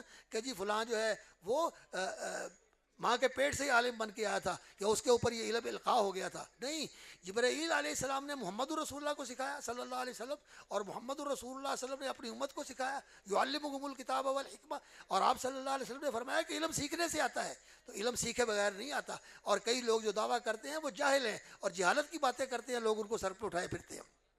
علم سیکھنے سے آتا ہے، اور پھر اس کی تفصیل ہے، اور آخر میں پھر لے کے آئے ہیں کتاب الاعتصام بالکتاب والسنہ، جس کے اندر یہ ہے کہ رسول اکرم صلی اللہ علیہ وسلم نے ہمارے اندر حجۃ الوداع کے موقع پر بھی یہ اعلان کیا تھا کہ ترکت فیکم امرین، میں دو چیزیں تمہارے اندر چھوڑ کے جا رہا ہوں، کتاب اللہ و سنت رسولی، ایک اللہ کی کتاب قرآن مجید، اور دوسری رسول اکرم صلی اللہ علیہ وسلم کی سنت، یہ میں تمہارے اندر چھوڑ کے جا رہا ہوں۔ جب تک ان کو مضبوطی سے تھامے رکھو گے، جب تک مضبوطی سے سنبھالے رکھو گے، کبھی گمراہ نہیں ہو سکتے۔ تو یہ ہماری سلامتی کا، ہمارے استقامت کا، سیدھے رہنے کا، اور ہمارے برحق رہنے کا، اور ادھر ادھر بھٹکنے سے محفوظ رکھنے کا جو ذریعہ ہے وہ کتاب و سنت کی پیروی ہے، اور یہی اہل حدیث کی دعوت ہے۔ اور اللہ کرے کہ دعوت بھی ہماری یہی ہے، اور ہماری سیرت اور ہماری سنت اور ہمارا کردار اور ہمارا عمل بھی یہی بن جائے کہ کتاب اللہ اور سنت رسول اللہ کے مطابق چلے 100%، عقیدے سے لے کر اعمال، اعمال سے لے کر آداب، اخلاق، اور اخلاق سے لے کر آداب اور معاملات، سب کے اندر ہم قرآن و سنت کی پیروی کرنے والے بن جائیں۔ آج جو ہے وہ اس بات کی ضرورت ہے کہ لوگ عملی نمونہ دیکھنا چاہتے ہیں، اس کی کمی ہے، اس کا فقدان ہے، عمل کا نمونہ نظر نہیں آتا۔ باتیں تو اچھی کر لیتے ہیں لیکن عمل دیکھنے کے لیے کوئی نکلے تو پھر تو ایسی بات ہے کہ اب یہ ایسی نایاب اور ایسی بالکل کمیاب چیز ہے کہ انسان کو بہت مشکل سے کوئی کہیں سے روشنی نظر آتی ہے کہ یہاں اللہ کے توفیق سے کچھ نہ کچھ موجود ہے۔ لیکن یہ بات یاد رکھیں کہ دین مٹا نہیں ہے، دنیا کے اندر دین موجود ہے، اس کے حامل بھی موجود ہیں، اس کے عالم بھی موجود ہیں، اس کے عامل بھی موجود ہیں، کیونکہ رسول اکرم صلی اللہ علیہ وسلم کی امت کو اللہ رب العزت نے یہ سعادت نصیب فرمائی ہے کہ ایک جماعت اس امت کی ایسی رہے گی، لا تزال طائفۃ من امتی قائمین علی الحق ظاہرین، میری امت کی ایک جماعت حق پر قائم رہے گی، لوگوں کو نظر آئے گی، ان کی مخالفت کرنے والے، ان کے ساتھ دشمنی رکھنے والے قطعاً کا کچھ نہیں بگاڑ سکیں گے۔ اللہ تعالیٰ ان کو حق کے اوپر غالب رکھے گا، حق کے ساتھ قائم رکھے گا، اور یہ حق کا نمونہ لوگوں کو دکھاتے رہیں گے۔ اور اس کے بارے میں امام بخاری رحمۃ اللہ علیہ نے کیا کہا؟ ہم اہل العلم، یہ علماء ہیں، یہ علماء ہیں جو حق بتاتے ہیں اور حق کے اوپر قائم ہیں۔ اور امام ترمذی رحمۃ اللہ علیہ نے جامع ترمذی میں عبداللہ ابن مبارک رحمۃ اللہ علیہ کا قول ذکر کیا، وہ کہتے ہیں کہ اس حدیث کا بیان یہ ہے کہ ہم اہل العلم والفقہ والحدیث، یہ علم والے، قرآن اور حدیث کا علم، یہ قرآن اور حدیث کی سمجھ رکھنے والے اور احادیث کا علم رکھنے والے، یہ وہ لوگ ہیں۔ اور ہماری یہی دعوت ہے کہ ہمیں اس علم کے ساتھ اپنے آپ کو جوڑنا چاہیے اور پھر اس علم کے ساتھ عمل بھی کرنا چاہیے۔ تو آخر میں کتاب الاعتصام بالکتاب والسنہ لے کے آئے ہیں، اور اس کے بعد کتاب التوحید لے کے آئے ہیں۔ اور توحید جو ہے اس کی دو قسمیں ہیں، ایک ہے علم و معرفت کی توحید، یعنی اللہ کے بارے میں جاننا اور اللہ کے بارے میں جو چیزیں بتائی گئی ہیں ان کا یقین رکھنا اور ان کی تصدیق کرنا اور ان کو قبول کرنا، علم و معرفت ایک یہ قسم ہے۔ ایک توحید ہے اللہ کو جاننے کی، اللہ کی معرفت کی، اور اللہ کے بارے میں اس کے اسماء و صفات کی روشنی میں جو عقیدہ بنتا ہے اس کو اختیار کرنے کی، جو اللہ نے اپنے تعارف کروایا ہے قرآن مجید میں۔ وقت نہیں ہے، بہت زیادہ مقامات پر اللہ رب العزت نے اپنا تعارف کروایا ہے کہ تمہارا رب کون ہے، کیسا ہے اس کا اس کائنات کو پیدا کرنا، کس طرح وہ اس کائنات کو چلا رہا ہے، کس طرح وہ اس زمین و آسمان کو سنبھالے ہوئے ہے۔ ان اللہ یمسک السماوات والارض ان تزولا ولئن زالتا ان امسکہما من احد من بعدہ، تو اللہ رب العزت نے زمین و آسمان کو تھاما ہوا ہے۔ تو یہ بہت سارے مقامات ہیں جہاں اللہ نے اپنا تعارف کروایا ہے۔ تو اس تعارف کے ساتھ اللہ کو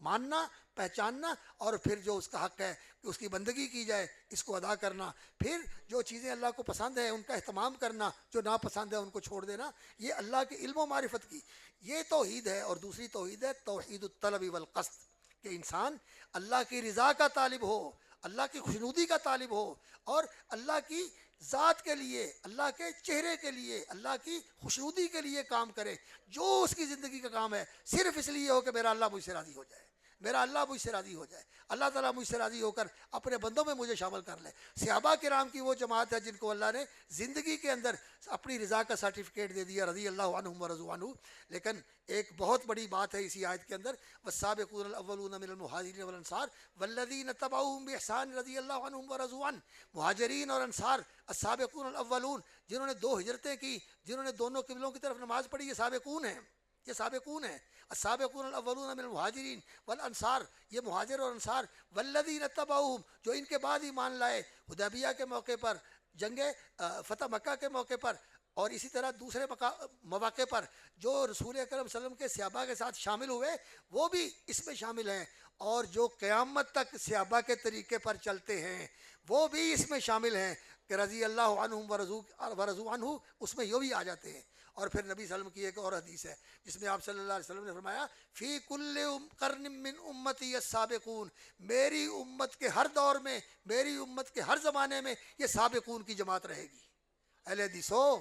یہ راستہ ہے، یہ ہے راستہ، یہ دین تمہیں بتا رہا ہے کہ آؤ صحابہ کے پیروکار بن جاؤ، اور اس طرح رسول اکرم صلی اللہ علیہ وسلم کے امتی بنو جیسے صحابہ رسول اکرم صلی اللہ علیہ وسلم کے امتی تھے، جیسے انہوں نے آپ صلی اللہ علیہ وسلم کی محبت کے ساتھ، آپ صلی اللہ علیہ وسلم کی پیار، آپ صلی اللہ علیہ وسلم کی محبت اور آپ صلی اللہ علیہ وسلم کے ساتھ جو ان کا فدویت کا تعلق تھا، آپ صلی اللہ علیہ وسلم کے لیے اپنی جانیں قربان کی، اپنے وفادات قربان کیے، اپنے تعلقات قربان کیے، رشتے ناطے چھوڑ دیے، اللہ کے رسول کا ساتھ دیا، تو اللہ رب العزت نے پھر ان کو یہ مقام عطا فرمایا کہ دنیا میں اللہ نے ان کو اپنی رضا کا سرٹیفکیٹ دے دیا۔ آج ہم بھی اسی طرح نبی صلی اللہ علیہ وسلم کے پیروکار بن جائیں جیسے صحابہ تھے، تو انشاءاللہ اللہ کے وعدے سچے ہیں۔ اور نبی صلی اللہ علیہ وسلم نے فرمایا ہے کہ ایسے لوگ موجود رہیں گے، اللہ تعالی ہمیں صدق و اخلاص کے ساتھ ان کی پیروی کرنے اور اپنے فضل و انعام کے ساتھ اللہ تعالی ہمیں ان کا ساتھی بنا دے، اور ان کا ساتھ اللہ رب العزت نصیب کرے، معاشر میں ان کے ساتھ ہو، رسول اللہ صلی اللہ علیہ وسلم کی زیارت ہو، آپ کی شفاعت ہو، اور آپ کی قیادت میں اللہ تعالیٰ سب سے پہلے ہمیں جنت میں لے جائے۔ بلکہ ہماری تو دعا ہے کہ اللہ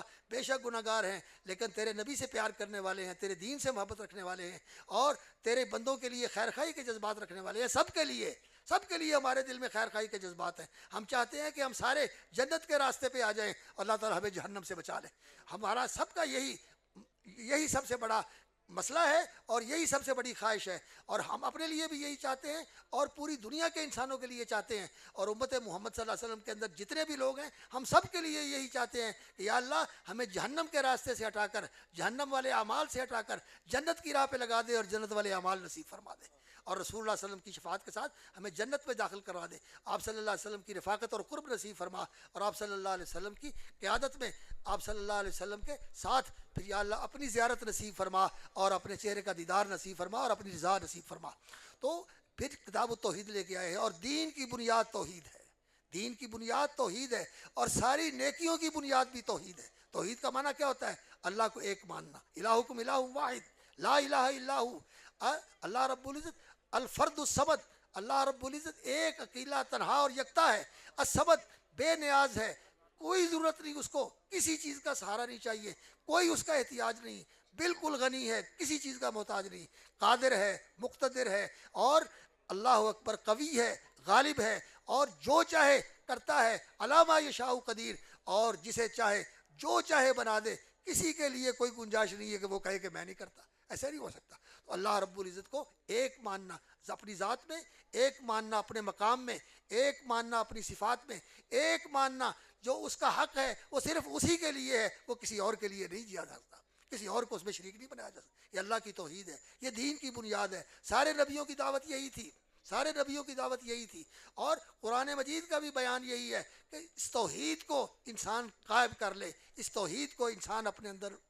اتار لے اور اس کے اوپر یقین کر لے، اور اس توحید کا اتنا شعور اور یقین انسان کے اندر آ جائے کہ دنیا میں کسی سے انسان کی امید نہ رہے، اور دنیا میں کسی کا انسان کے دل میں خوف نہ رہے، ہر قسم کا خوف ختم ہو جائے، صرف اللہ کا خوف رہے، اور ہر قسم سے امیدیں توڑ دے، اور اللہ رب العزت سے اپنی امیدیں وابستہ کر دے۔ اور اللہ رب العزت لمن کان یرجو اللہ والیوم الآخر، جو اللہ سے امیدیں باندھتا ہے اور آخرت والے دن کے اوپر ایمان رکھتا ہے، اور اس دن اللہ رب العزت سے چاہتا ہے کہ اللہ تعالیٰ مجھے نواز دے اور مجھے معاف کر کے اپنے مقبول بندوں میں شامل فرما دے، تو اللہ تعالیٰ پھر اس کی یہ امید پوری کر دیتا ہے۔ اور جو اللہ سے ڈرتا ہے، اس دنیا میں اللہ سے ڈر کے زندگی گزارتا ہے، دنیا میں اللہ سے ڈرتا ہے، تو پھر اللہ تعالیٰ قیامت والے دن اس کو بے خوف کر دیں گے۔ لا خوف علیکم اليوم، آج تمہیں کوئی ڈر نہیں ہے، الا ان اولیاء اللہ لا خوف علیہم ولا هم يحزنون، نہ ان کو کوئی ڈر ہوگا مستقبل کا، اور نہ انہیں پچھلا کوئی پچھتاوا ہوگا۔ اللہ تعالیٰ نے فرمایا، رسول اللہ صلی اللہ علیہ وسلم نے فرمایا،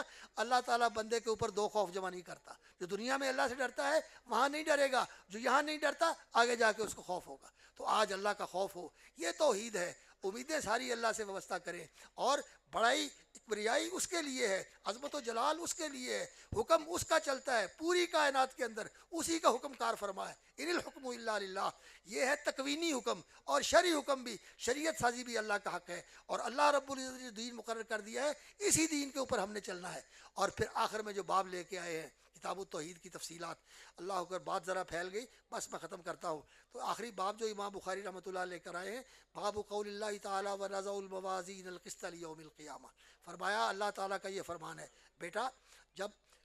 قرآن کی تلاوت کرنی ہو تو اس وقت اعوذ باللہ من الشیطان الرجیم پڑھتے ہیں، اور اگر سورت سے شروع کرنا ہو تو بسم اللہ الرحمن الرحیم بھی ساتھ پڑھتے ہیں، وگرنہ صرف اعوذ باللہ پڑھ لیتے ہیں، اور جب حدیث وغیرہ کی قرات کر کے اس کو ختم کرتے ہیں تو پھر صدق اللہ العظیم نہیں کہتے، چونکہ یہ رسول اکرم صلی اللہ علیہ وسلم کا فرمان ہے۔ تو انسان کو ان چیزوں کا خیال کرنا چاہیے، جو آداب ہیں قرات کے، پڑھنے کے، پڑھانے کے۔ اور دوسری بات یہ ہے کہ انسان کو اپنا تلفظ درست کرنا چاہیے۔ ہمارا خطباء کا بھی اور عام لوگوں کا بھی تلفظ بہت کمزور ہے۔ ہم اس طرح نام لیتے ہیں، اس طرح الفاظ کو ادا کرتے ہیں کہ معنی بدل جاتا ہے۔ یہ بڑی سنگین بات ہے کہ ہم اس طرح تلفظ کریں کسی چیز کا کہ اس کے ساتھ معنی ہی بدل جائے۔ نہیں،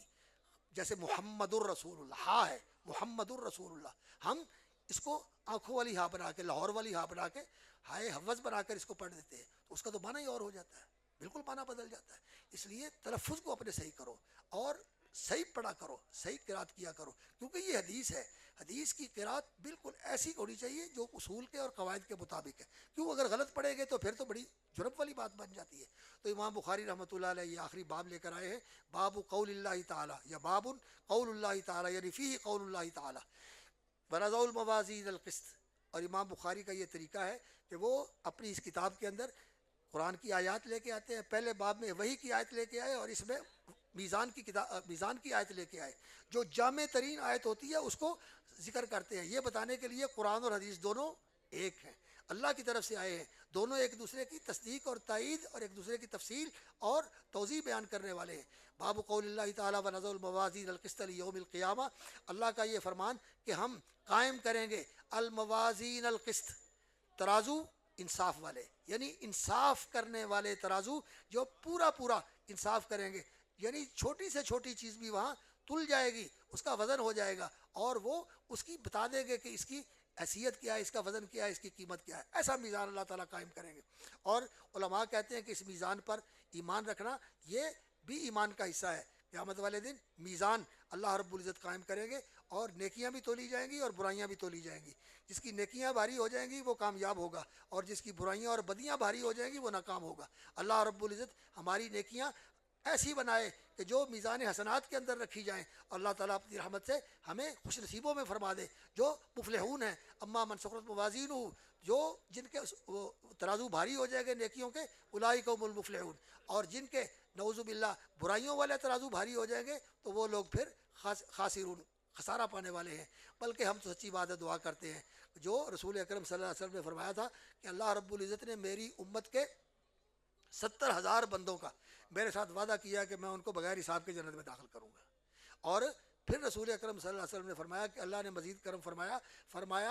ہر 1,000 کے ساتھ 70,000 داخل کروں گا، ہر 1,000 کے ساتھ 70,000 داخل کروں گا۔ اور پھر رسول اکرم صلی اللہ علیہ وسلم نے فرمایا کہ اللہ رب العزت نے فرمایا وَثَلَاثُ حَسَيَاتٍ مِّنْ حَسَيَاتِ رَبِّي، اللہ تعالیٰ اپنے دونوں ہاتھ جیسے اللہ کے ہیں، اللہ جانتا ہے، ہم یہ نہیں کہتے کہ ہمارے جیسے ہاتھ ہیں، جیسے اللہ کی ذات بے مثال ہے اسی طرح اللہ رب العزت کی ہر چیز بے مثال ہے، اس کا سننا، اس کا دیکھنا، اس کا بات کرنا اور اس کا دینا، یہ سب چیزیں اللہ رب العزت کی بے مثال ہیں۔ جو بھی ہم تصور کریں، جو بھی ہمارے خیال میں آئے، اللہ ویسا نہیں ہے، اللہ ویسے ہے جیسا وہ ہے اور ہم نہیں جانتے جیسے اس کی شان کی شایا ہے۔ عقیدے کے اوپر محنت کرنی چاہیے، توجہ دینی چاہیے اور عقیدے کو سمجھنا چاہیے۔ تو خیر، اللہ رب العزت اپنے دونوں ہاتھ ملا کے بندوں میں سے ایسے اٹھائے گا اور ان کو جنت میں ڈال دے گا۔ کتنے لوگ ہوں گے کوئی نہیں جان پاتا، کوئی نہیں جان سکتا، کتنے بڑے اللہ کے ہاتھ ہیں کوئی نہیں جان سکتا۔ بس ہم تو دعا کرتے ہیں کہ یا اللہ ہمیں ان لوگوں میں شامل فرما دے جن کو تو بغیر حساب کے جنت میں داخل کرے گا۔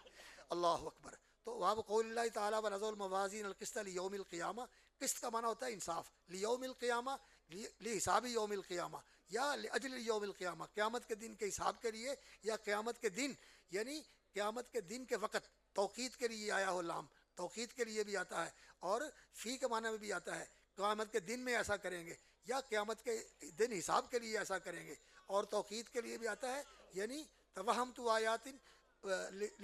فعرفتها لستة اعوام وذل عام صابئ۔ تو یہاں یہ وقت کے معنی میں آیا ہے، یعنی قیامت والے دن اور قیامت والے دن کے وقت ہم ترازو قائم کریں گے۔ نضع الموازین القسط لیوم القیامہ وان اعمال بنی آدم وقولهم یوزن، لوگوں کے اعمال بھی تولے جائیں گے اور ان کا قول بھی تولا جائے گا۔ اقوال کا بھی ایک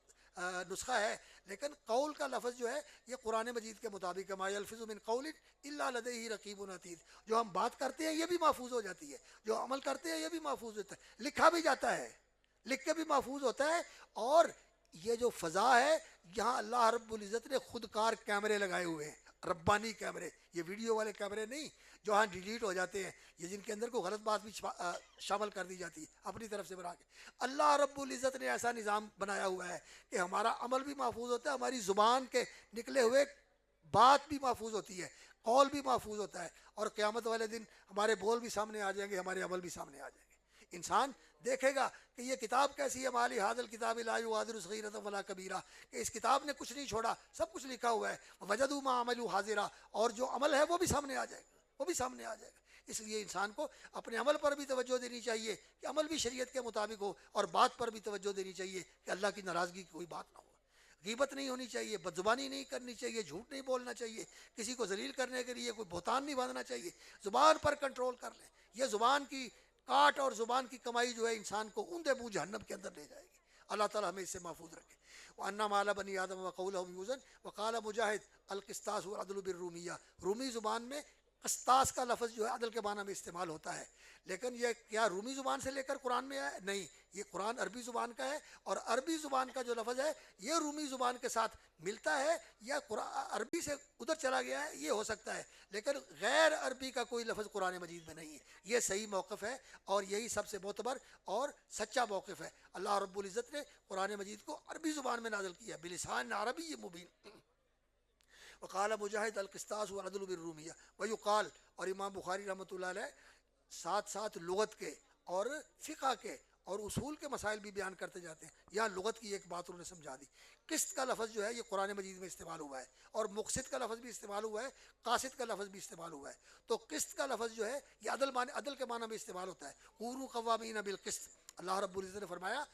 تم بھی قسط کے ساتھ یعنی انصاف کے ساتھ کھڑے ہونے والے بن جاؤ۔ اور اللہ رب العزت نے اپنے بارے میں بھی فرمایا شاہد اللہ انہ لا الہ الا هو الملائکۃ واولو العلم قائما بالقسط، اللہ بھی قائم بالقسط ہے، عدل کے ساتھ کھڑا ہے، یعنی عدل کرنے والا ہے، اور تمہیں بھی اللہ نے کہا ہے کہ عدل کے ساتھ کھڑے ہو جاؤ، عدل کرنے والے بن جاؤ، ظلم نہ کرو، زیادتی نہ کرو۔ اور عدل تب ہی ہو سکتا ہے جب ہم شریعت کے مطابق چلیں، شریعت سے ہٹ کے چلیں گے تو ظلم ہوگا، اپنے پر بھی ظلم، دوسروں پر بھی ظلم، بلکہ اس کائنات کی ہر چیز پر ظلم ہوتا ہے جب شریعت کے خلاف انسان کام کرتا ہے۔ تو ویقال القسط مصدر المقسط، اور وہو العادل، مقسط عادل کو کہتے ہیں۔ اما القاسط، اور جو دوسرا لفظ آیا قرآن مجید میں سورۃ الجن کے اندر اما القاسطون فکانوا لجہنم حطبا، وہ ہے مجرد سے، ثلاثی مجرد سے ہے، تو اس کا معنی ہے ٹھیک ہے، وہ ثلاثی مجرد سے ہے، ثلاثی مجرد سے وہ ہے قاسط، اس کا معنی ہے ظلم کرنے، فہو الجائر۔ اور پھر امام بخاری رحمۃ اللہ علیہ اپنی سند کے ساتھ حدیث بیان کرتے ہیں، حدثنا احمد بن اشکاب، اشکاب اور اشکاب دونوں طرح صحیح ہے، منصرف بھی پڑھا جا سکتا ہے، غیر منصرف بھی، حدثنا احمد بن اشکاب یا اشکابہ دونوں طرح پڑھنا صحیح ہے۔ قال حدثنا محمد بن فضیل، اور پھر وہ کہتے ہیں ان عمارۃ بن القعقاع عن ابی زرعۃ عن ابی ہریرہ رضی اللہ تعالی عنہ قال قال النبی صلی اللہ علیہ وسلم، رسول اکرم صلی اللہ علیہ وسلم کا فرمان حضرت ابو ہریرہ نقل کرتے ہیں۔ اب جو امام بخاری کے استاد ہیں احمد، یہ کوفے کے رہنے والے تھے، مصر میں چلے گئے، وہاں جا کر امام بخاری نے ان سے حدیث لی۔ ان کے استاد ہیں عمارۃ بن القعقاع، یہ بھی کوفے کے رہنے والے تھے، ان کے استاد ہیں محمد بن غزوان، تو یہ محمد بن فضیل یہ بھی کوفے کے رہنے والے تھے، اور ان کے استاد ہیں عمارۃ بن القعقاع، یہ بھی کوفے کے رہنے والے تھے، اور ان کے شاگرد ہیں، استاد ہیں ان کے ابو زرع جو ابو ہریرہ کے شاگرد تھے، اور ابو ہریرہ رضی اللہ تعالیٰ عنہ کا بھی زیادہ وقت مدینہ منورہ میں گزرا، اور وہ نبی صلی اللہ علیہ وسلم کی حدیث بیان کرتے ہیں، یہ حافظ الحدیث ہیں۔ قال النبی صلی اللہ علیہ وسلم کلمتان حبیبتان الی الرحمن، دو کلمے ہیں، دو بول ہیں جو اللہ کو بہت محبوب ہیں، خفیفتان علی اللسان، زبان پر ہلکے ہیں، ثقیلتان فی المیزان، اللہ کو محبوب ہیں، زبان پر ہلکے ہیں، اور اللہ رب العزت کو بہت محبوب ہیں، اور وزن کے اندر بہت بھاری ہیں۔ خفیفتان علی اللسان ثقیلتان فی المیزان، یہ دو بول کون سے ہیں؟ سبحان اللہ و بحمدہ، یہ ایک کلمہ ہے، سبحان اللہ العظیم یہ دوسرا کلمہ ہے، سبحان اللہ و بحمدہ سبحان اللہ العظیم۔ سبحان اللہ کا معنی کیا ہے؟ کہ اللہ پاک ہے ہر نقص سے، ہر عیب سے، ہر کمزوری سے، ہر کمی سے، اور کسی شریک سے، کوئی اس کا مشیر نہیں، کوئی اس کا سہیم نہیں، کوئی اس کا برابر نہیں، کوئی اس کا مد مقابل نہیں، کوئی اس کی ضد نہیں، کوئی اس کی ند نہیں، بالکل اللہ رب العزت ایسے ہیں کہ اللہ رب العزت کے سوا ہر چیز مخلوق ہے، اور اللہ رب العزت کی ساری مخلوق اس کے سامنے سوالی ہے، فرما بردار ہے، عاجز ہے، اور بے بس ہے، اور لاچار ہے، اور کمتر ہے، اللہ رب العزت بڑا ہے، باقی سب اس کے نیچے اس کے محتاج اور اس کے سوالی ہے، اور اس کی عظمت اور بڑائی کو ماننے والے ہیں۔ اللہ پاک ہے، وبحمدہ، ساری خوبیاں، سارے کمالات اور ساری قوتیں اور سارے محاسن اس کی ذات کے اندر جمع ہے۔ جس کو جو ملا ہے اس نے دیا ہے، اور جو اس کے پاس ہے اس کا تو تصور بھی نہیں کیا جا سکتا کہ وہ کس طرح کا ہے اور کتنا ہے اور اس کی مقدار کیا ہے اور اس کی کیفیت کیا ہے، ہم نہیں جان سکتے۔ لیکن یہ ہم جانتے ہیں کہ اللہ رب العزت کی ذات عیب کوئی نہیں، اور سارے محاسن اس کے اندر ہے، سارے کمالات اس کے اندر ہے جو اس کے شان کے شایع ہیں۔ تو حمد جو ہے یہ اللہ کی تعریف کا بھی کلمہ ہے اور اللہ کے شکر کا بھی کلمہ ہے۔ اس سے اللہ کی تعریف بھی ہوتی ہے، اللہ کا شکر بھی ادا ہوتا ہے۔ تو سبحان اللہ اللہ کی تنزیہ و تقدیس کا کلمہ ہے، اور حمد یہ اللہ رب العزت کی تعریف اور اس کی ثنا اور اس کی تحمید کا کلمہ ہے۔ اور یہ کلمہ جو ہے یہ اللہ رب العزت کو بہت پسند ہے۔ اللہ نے خود بھی اپنی تعریف کی ہے، یہ کائنات بھی اللہ کی تعریف کرتی ہے، اور اللہ رب العزت کو تعریف کرنا بہت زیادہ پسند ہے کہ اس کی بندہ تعریف کرے۔ سبحان اللہ و بحمدہ، یہ کلمہ اللہ کو بہت محبوب ہے۔ یہ کلمہ اتنا بھی فرشتوں کا ورد ہے۔ سبحان اللہ و بحمدہ فرشتے کہتے ہیں، اللہ تعالیٰ کو یہ بہت پسند ہے۔ سبحان اللہ و بحمدہ، اور اس کے ساتھ سبحان اللہ العظیم لگا کے 3 کلمے بنا دینا، سبحان اللہ العظیم و بحمدہ۔ اور پھر جیسے یہ حدیث میں آیا ہے سبحان اللہ و بحمدہ سبحان اللہ العظیم، سبحان اللہ کا تکرار اور عظیم کو آخر میں لے جانا، یہ اس کی متعدد روایات ہیں۔ سب سے مختصر سبحان اللہ و بحمدہ، اس کے بعد سبحان اللہ العظیم و بحمدہ، اس کے بعد سبحان اللہ و بحمدہ سبحان اللہ العظیم، یا سبحان اللہ العظیم پہلے اور سبحان اللہ و بحمدہ بعد میں۔ یہ اس کی مختلف روایات ہیں۔ یہ کلمہ اللہ تعالیٰ کو بہت محبوب ہے، اور رسول اکرم صلی اللہ علیہ وسلم نے فرمایا کہ جو صبح کو پڑھ لے شام کو پڑھ لے، اللہ رب العزت 100 دفعہ اللہ تعالیٰ اس کے گناہ معاف کر دیتا ہے، وہ سمندر کے پانیوں کے برابر ہو، اللہ پھر بھی معاف کر دیتا ہے۔ اور رسول اکرم صلی اللہ علیہ وسلم کا بھی یہی وسیلہ تھا۔ آپ صلی اللہ علیہ وسلم کو اللہ رب العزت نے فرمایا فسبح بحمد ربک واستغفرہ، اپنے رب کی حمد کے ساتھ اس کی تسبیح کرو، اللہ سے استغفار کرو۔ حضرت عائشہ صدیقہ رضی اللہ تعالیٰ عنہ فرماتی ہیں کہ جب سے یہ آیت اتری تو نبی صلی اللہ علیہ وسلم نے اپنے رکوع اور سجود میں اس کا اہتمام کیا، اس کا التزام کیا، اور امام بخاری اس کو آخر میں لے کے آئے ہیں یہ بتانے کے لیے کہ سب سے آخری چیز جو ہے سبحانک اللہم دعواہم فیہا سبحانک اللہم، جنتی جب جنت میں جائیں گے تو آخری بات ان کی یہی ہوگی کہ اللہ تو پاک ہے، وآخر دعواہم الحمدللہ رب العالمین، اور آخری ان کا بول یہ ہوگا کہ الحمدللہ رب العالمین۔ تو اب کتاب کو ختم کر رہے ہیں اسی بات کے اوپر کہ اللہ پاک ہے، اور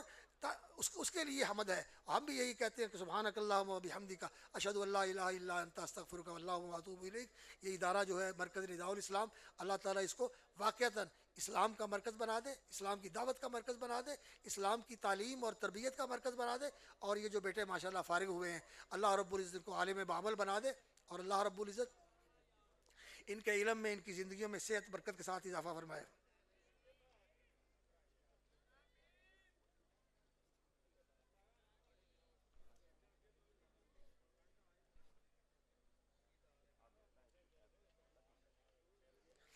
امام بخاری رحمۃ اللہ علیہ نے جو احادیث جمع کی ہیں یہ واقعتاً رسول اکرم صلی اللہ علیہ وسلم کی حدیث ہے۔ اصل بات یہ ہے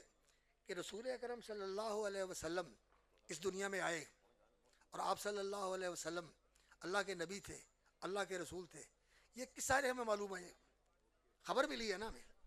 ہمیں خبر دی گئی ہے، بتایا گیا ہے کہ اللہ کے رسول تھے، ہم اس پر یقین کرتے ہیں۔ تو رسول اکرم صلی اللہ علیہ وسلم کی ذات اقدس یہ بھی خبر کے ساتھ ہم تک پہنچا، ہم نے کسی نے دیکھا تو نہیں ہے۔ بہت بڑی تعداد نے ان کو اس بات کو نقل کیا ہے، موافقوں نے بھی مخالفوں نے بھی، کہ محمد رسول اللہ صلی اللہ علیہ وسلم آئے تھے دنیا میں، تو ہم اس خبر کو مانتے ہیں۔ جو نبی صلی اللہ علیہ وسلم کا فرمان تھا، آپ نے یہ فرمایا، آپ کے یہ حالات تھے، آپ یہاں آئے تھے، آپ یہاں رہے تھے، یہاں گئے تھے، یہ ساری چیزیں مانتے ہیں۔ یہی نبی صلی اللہ علیہ وسلم کی حدیث ہے، نبی صلی اللہ علیہ وسلم کی سیرت ہے، نبی صلی اللہ علیہ وسلم کے فرمان ہیں، نبی صلی اللہ علیہ وسلم کا عمل ہے، خبر کے ساتھ ہم تک پہنچے ہیں۔ تو امام بخاری نے اس کتاب کے اندر کتاب و اخبار الاحاد بھی ذکر کی ہے کہ ایک آدمی کی خبر سے، 2 آدمیوں کی خبر سے، 10 آدمیوں کی خبر سے، 1000 آدمیوں کی خبر سے ایک بات ہم تک پہنچتی ہے تو ہم اس کو مانتے ہیں۔ تو خبر کے ذریعے نبی صلی اللہ علیہ وسلم کو مانتے ہیں، نبی صلی اللہ علیہ وسلم کے اوپر نازل کی جانے والی کتاب کو اللہ کی کتاب مانتے ہیں۔ ٹھیک ہے، یہاں یہ چیلنج ہے کہ اس جیسی تم نظیر نہیں پیش کر سکتے، یہ اللہ کی کتاب ہے، تو نبی صلی اللہ علیہ وسلم کی تعلیمات جیسی تعلیم بھی کوئی نہیں پیش کر سکتا۔ نبی صلی اللہ علیہ وسلم کی سیرت جیسی کوئی سیرت 100% بالکل ویسی سیرت کسی اور کی ہو، ایسا نہیں ہو سکتا۔ رسول اکرم صلی اللہ علیہ وسلم کی سیرت جیسی پاکیزہ، جیسی اطہر اور کامل سیرت ہے، ایک اعلیٰ ترین انسان کی، ایک اعلیٰ ترین حاکم کی، ایک اعلیٰ ترین مدبر کی، ایک اعلیٰ ترین سیاستدان کی، ایک اعلیٰ ترین جرنیل کی، اس طرح کی زندگی کسی کی نہیں ہے۔ تو رسول اکرم صلی اللہ علیہ وسلم کی زندگی کو بھی ہم مانتے ہیں، وہ بھی خبر کے ساتھ ہمیں معلوم ہوئے۔ جہاں حدیث کی بات آتی ہے، جہاں ہمیں یہ ماننا پڑتا ہے کہ عمل ایسے کرنا ہے، ایسے نہیں کرنا، اور یہ کرنا ہے، یہ نہیں کرنا، تو وہاں پھر ہماری یہ جو دل اندر کی کمزوری ہے یہ سامنے آ جاتی ہے کہ حدیث امام بخاری نے لی۔ امام بخاری اپنے گھر سے لے آئے ہیں، وہ کہتے ہیں کہ مجھے میرے استاد نے بتایا، احمد بن حنبل نے بتایا، احمد بن حنبل کہتے ہیں کہ مجھے وکیع بن جراح نے بتایا، وکیع بن جراح کہتے ہیں کہ مجھے سفیان ثوری نے بتایا، سفیان ثوری کہتے ہیں کہ مجھے منصور بن المعتمر نے بتایا، منصور بن المعتمر کہتے ہیں کہ مجھے ابراہیم تیمی نے بتایا، ابراہیم تیمی کہتے ہیں مجھے علقمہ نے بتایا، علقمہ کہتے ہیں مجھے رسول اللہ صلی اللہ علیہ وسلم نے بتایا، اب مجھے عبداللہ بن مسعود نے بتایا، عبداللہ بن مسعود کہتے ہیں مجھے اللہ کے رسول نے بتایا۔ امام بخاری اپنے پاس تو لے کے آئے، ایسے نہیں کہ انہوں نے کسی افسانوں سے اور حکایتوں کی کتابوں سے اور ادھر ادھر کی لکھی ہوئی چیزوں سے جمع کر دی۔ ان کے پاس سند ہے، ان کے پاس روات کا ریکارڈ ہے، یہ ایسا علم ہے علم الرجال کا، پوری دنیا کے اندر یہ علم موجود نہیں ہے، یہ مسلمانوں کے اندر موجود ہے کہ ان لوگوں کے بارے میں جنہوں نے نبی صلی اللہ علیہ وسلم کی حدیث نقل کی ہیں، ہم ان کے بارے میں اس سے زیادہ جانتے ہیں جو اپنے دور کے لوگوں کے بارے میں جانتے ہیں۔ ان کی زندگیاں، ان کے اساتذہ، ان کے اخلاق، ان کے آداب، ان کی زندگی کے معمولات سارے ہمارے سامنے ہیں۔ اور وہ ایک استاد نے اس طرح روایت کیا، دوسرے نے استاد نے اس طرح روایت کیا، اس نے یہ لفظ ایسے بولا، اس نے یہ لفظ ایسے بولا، ہر چیز محفوظ ہے۔ اور یہ لوگ جن کو بیچاروں کو حدیث پڑھنی بھی نہیں آتی، حدیث کا معنی نہیں آتا، حدیث کا مفہوم نہیں آتا، وہ اس پر بات کر کے یہ کہتے ہیں کہ حدیثوں پر اعتماد کیسے کیا جا سکتا ہے۔ حدیثوں پر ایسے ہی اعتماد ہے جس طرح ہمیں یہ اعتماد ہے کہ اس وقت روشنی نہیں ہے، روشنی دوسری ہے، رات کا سماں ہے، انشاءاللہ کل صبح فجر کے وقت فجر طلوع ہوگی اور اس کے بعد سورج طلوع ہوگا۔ جیسے اس کا یقین ہے، اسی طرح اس کا یقین ہے کہ صحیح بخاری کے اندر جو حدیث ہے وہ انشاءاللہ رسول اکرم صلی اللہ علیہ وسلم کی حدیث ہے، آپ سے ثابت ہے اور ان کے اندر کوئی شک نہیں۔ اسی لیے ایک امام نے کہا تھا،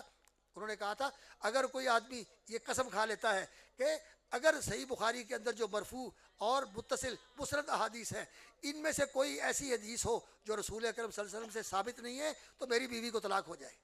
تو وہ کہتے ہیں اس کی بیوی اس کے عقد میں رہے گی، اس کے حوالہ عقد میں رہے گی، اس کی بیوی رہے گی۔ کیوں کہ یہ مسند احادیث ساری کی ساری رسول اکرم صلی اللہ علیہ وسلم تک پہنچتی ہیں، اس پر امت کا عمل بھی ہے اور علماء کی تصدیق بھی ہے اور علماء امت کا اجماع بھی ہے کہ صحیح بخاری اصح الکتب بعد کتاب اللہ، قرآن کے بعد سب سے زیادہ صحیح کتاب ہے۔ تو اس لیے میرے عزیز جس نے یہ سوال بھیجا ہے یہ جہالت کی بات ہے اور یہ اندر کا کھوٹ ہے، یہ دین کی پابندیوں سے بھاگنا چاہتے ہیں، یہ منمانی کا اسلام چاہتے ہیں، یہ کہتے ہیں کہ اسلام کو زمانہ ساز کر دیں، موافقت کرنے والا لوگوں کا، سود بھی حلال ہو، بے پردگی بھی حلال ہو، منمانیاں بھی حلال ہو، جی چاہیاں بھی حلال ہو۔ یہ مولوی کہتے ہیں کہ لباس کو بھی ٹھیک کرو، شکل کو بھی ٹھیک کرو، معاملات کو بھی ٹھیک کرو، ان کو نہیں، بس یہ حکومت کا کام ہے، جو حکومت کہتی ہے ویسے کیے جاؤ۔ نہیں، ہم تو حکومت بھی کہتے ہیں، حکومت کو بھی کہتے ہیں کہ اللہ رسول کی بات مانو اور عوام کو بھی کہتے ہیں کہ اللہ